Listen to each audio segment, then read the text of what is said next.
नमस्कार साथियों, single digital education में मैं शुभम आप सभी लोगों का हार्दिक स्वागत करता हूं।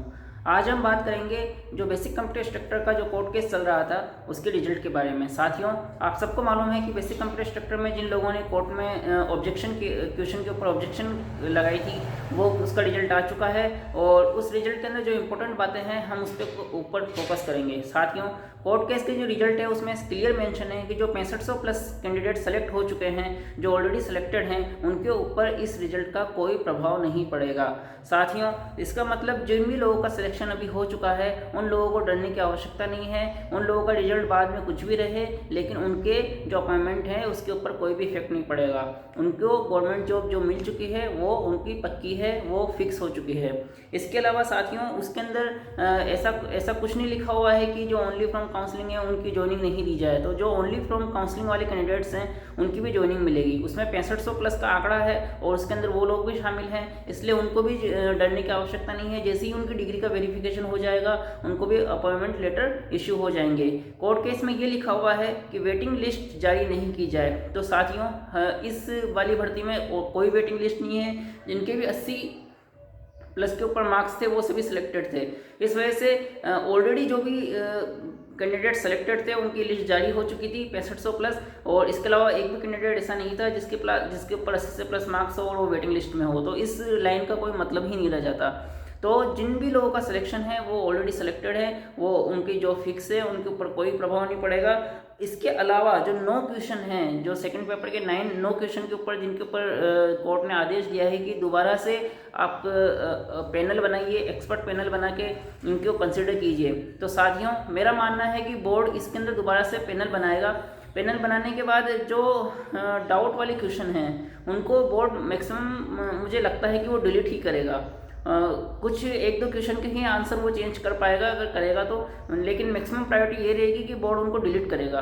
डिलीट करने के बाद जो वेटेज रहेगा बाकी के क्वेश्चंस का वो ऑटोमेटिक बढ़ जाएगा। जिसका मतलब जिन भी लोगों के सेकंड पेपर के अंदर आधा नंबर, 1 नंबर, किसी के 1.5 नंबर से जो लोग छूटे हुए हैं, जो लोग क्वालिफाइड नहीं हो पाए हैं, जिनके फर्स्ट पेपर में तो 40 प्लस मार्क्स थे लेकिन सेकंड पेपर में 39 रह गए, 38 रह गए, इस तरह के मार्क्स रह गए हैं, उनको वो जो बेनिफिट है वेटेज बढ़ने का वो मिल सकता है।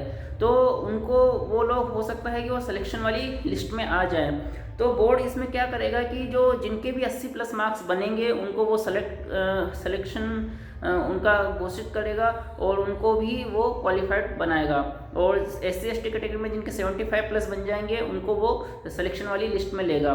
तो इसके अंदर जिन लोगों के कुछ नंबर से सेकंड पेपर में छूटे हुए हैं उन लोगों के लिए अच्छा मौका रहेगा। साथियों, बोर्ड ने लगभग 2 महीने का समय दिया है। बोर्ड के पास लगभग 2 महीने का समय है क्योंकि कोर्ट ने उनको यही टाइमलाइन दी है। तो ऐसा मानना है कि जुलाई अगस्त तक ये हमारा नया रिवाइज रिजल्ट जारी हो जाएगा। अभी तक जितनी इन्फॉर्मेशन मिल रही है उस हिसाब से बोर्ड डबल बेंच में जाने के मूड में नहीं है। इसका मतलब है कि बोर्ड दोबारा एक्सपर्ट पैनल बनाएगा। तो साथियों, अब बात आती है कि आगे जो क्या होगा, इसका इफेक्ट क्या पड़ेगा।